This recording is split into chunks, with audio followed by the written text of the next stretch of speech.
You know that Roman salute that Elon Musk did?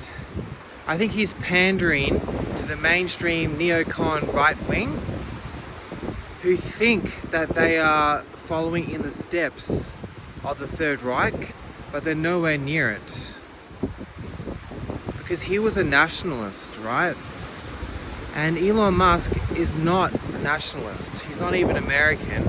He's not even pro-European, because he's all about just cutting costs and importing in lots of Indian labor.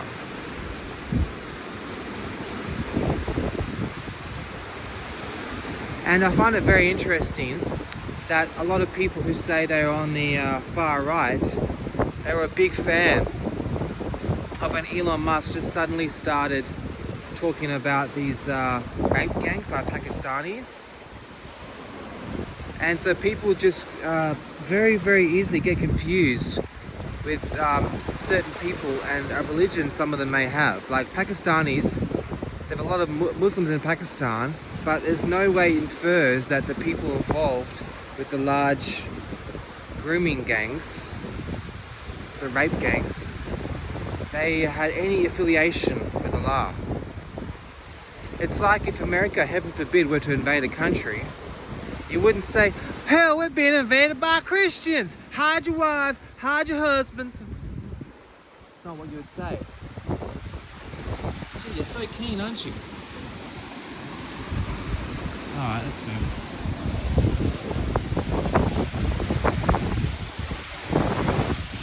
Yeah, so basically, look, Elon Musk, he made this tweet that I found interesting. He said, apparently I'm a Zionist, plus I'm a Nazi, because he did the Roman salute. But I don't think he's a Nazi.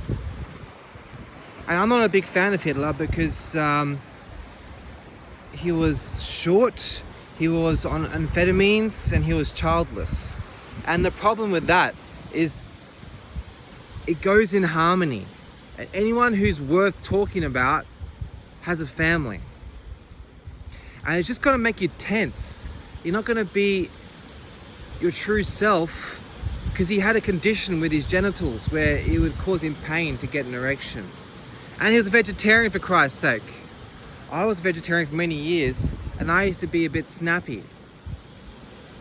Meaning, you're not going to be of sound mind if you're a vegetarian with a penis problem and you're on hard drugs.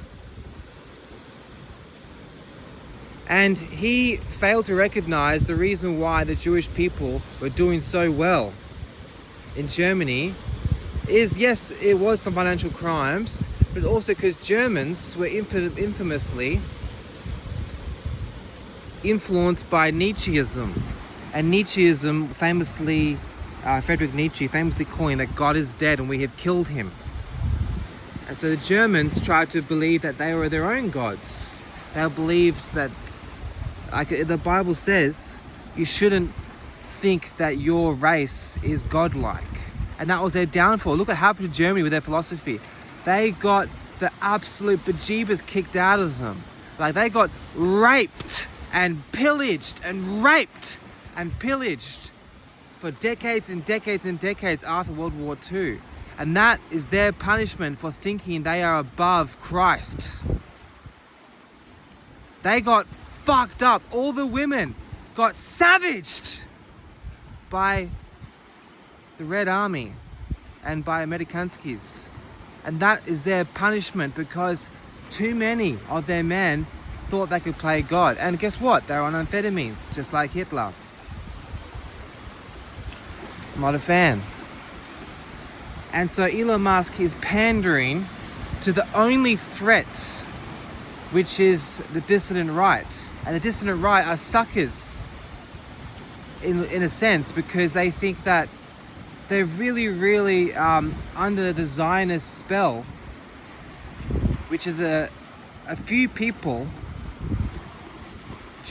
who get together, and they're usually of Jewish descent, control the media, and Jewish people are famously anti-Muslim. And Elon Musk is famously anti-Muslim, because Muslim is complete opposite to Jewish in terms of, like, Muslims are anti-porn, they're anti-debt, they're anti-drugs and alcohol, whereas Jewish people are famously pro-liberal sex, they are pro-debt, they are pro-homosexuality, and they're also famous for sexual infidelities. And so obviously on a case-by-case basis, there's a lot of nuances, but on a general rule, Muslim people are a lot more righteous than Jewish people. I'm talking about people who are not strictly religious, but in general they come from their ethnicity, or they follow that law. Like my family lives in Dubai, and so it's a roughly Muslim place, meaning you can't just like go up to a local lady and hit on her. So you don't know if she's religious or not, but there is undercurrents of religion there. And so obviously like in places like New York or in Melbourne, there's a lot of Jewish people. It's not like a lot of them are religious. And so they're just like you and me.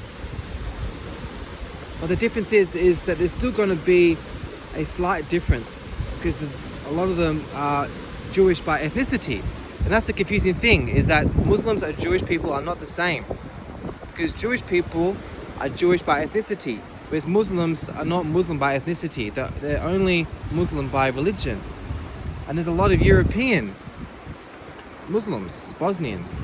There is no European, or very, very few European Jewish people. You have to be Jewish by blood. It's the blood itself. And so there's going to be elements of the leaders of Jewish culture that will trickle down to Jewish people of blood, because they are of ethnicity.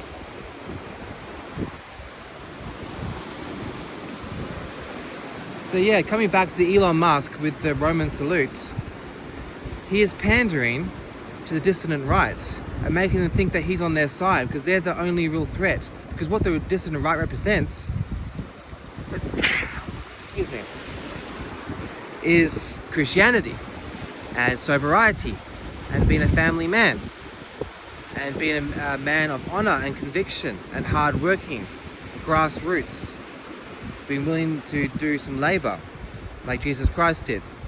And so he's trying to eliminate that. I don't think that Elon Musk may be himself totally evil, but he's been utilized by a demonic entity.